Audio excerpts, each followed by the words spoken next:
Hey guys, Brian Schultz here with Cape Falcon Kayak, and believe it or not, when I try to build things, it does not always work out very well. And right now is one of those moments. I've been working on a double-bladed wooden paddle for the new Canoe design for the past few days, and I've just been kind of following an idea that I had down a rabbit hole, and we're hitting a dead end here. So before I just set this aside and move on to something else, I thought I'd take a moment to kind of talk about what I've been doing and why it's not working out for me, because I feel like this moment just perfectly exemplifies the whole Cape Falcon design philosophy.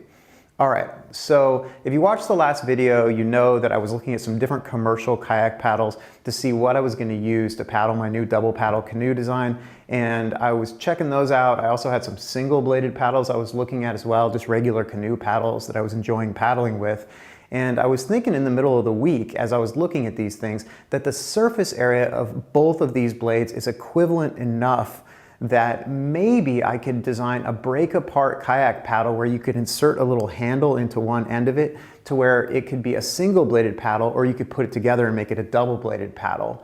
And there was some big arguments against that, because generally with kayak paddles they have a little scoop shape at the end, and that makes the paddle probably about 10 to 20% more efficient. But I was really skeptical that that would actually make any kind of difference at all, because double paddle canoes that are about 10 to 12 feet long are really optimized for speeds up to 3 miles per hour. And canoes are very efficient through the water when they have that little wetted surface area and they're intended to be moving at those speeds. And so the overall advantage from the scoop shape didn't really seem like it would probably give you that much of a real paddling advantage. And I loved the idea of a perfectly symmetrical blade, because even while it was in put together double paddle mode, that means that I can extend it and use it as a steering oar while I'm sailing. And so I felt like it was a reasonable enough idea, and the geometries were close enough between these two things to give it a go. And I spent a few days actually making one of these things, and it actually turned out pretty good. I like the shape of it. I have no idea how it paddles, and I'm not going to find out how it paddles because I'm just going to set this thing aside because it's not going to work out for me. But I'll show you what I came up with and why I'm not going to use it. So I've got this blade here, and I've just got a Douglas fir shaft. You know, it's 1 1/16 by 1 1/4 rounded over with a 1/2 inch round over.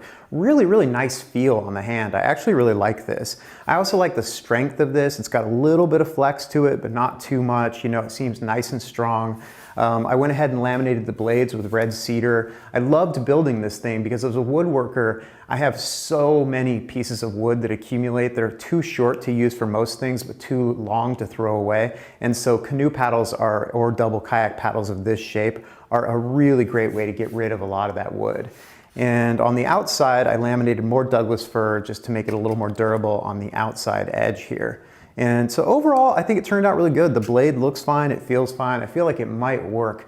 But the reason that I'm not going to use it is because it is just too heavy, it's too hard to build, and with the stuff that you would have to use to coat this thing, the actual cost of the carbon fiber ferrule in the middle, and the epoxy that you have to mess with to put this whole thing together, suddenly it becomes more of a project than it needs to. And it's definitely a mismatch when you consider just how cheap and easy it is to buy a good commercial paddle. I mean, this is Werner's bottom of the line paddle, and it is lighter weight than I could make this thing, even if I put a lot more time into it and use just the most careful techniques and also the most exotic materials in doing it. So this thing is 3 pounds right now. If I worked at it, I could get it down to 2.5. But this paddle here is 2 pounds and 4 ounces, and it still feels a little bit too heavy to me. So no matter what I do to this thing, it's still gonna be too heavy, and it's kind of violating the overall Cape Falcon design philosophy, which is we only build things here when it makes sense to build them. If there's a commercial product that's already available, that's inexpensive, why wouldn't you go with that? So this particular idea is not going to work out. It is too heavy, it's too time consuming, it's too complicated, and there are much cheaper, just as good commercial solutions that are readily available. But I'm still glad that I did this, because even though I'm not going to be building double-bladed kayak paddles with this particular technique, I will definitely be using these techniques to build single-bladed paddles for my canoes. So not a total loss. I'm going to go ahead and set this thing aside And you can see just outside of the field of the camera here, I've got a little miniature sail loft set up here. So I'm gonna switch my focus, set down the paddle idea for a while, and play with making some different sails, and hopefully that turns out better than this did. All right, thanks for watching. Take care. I'll see you next time.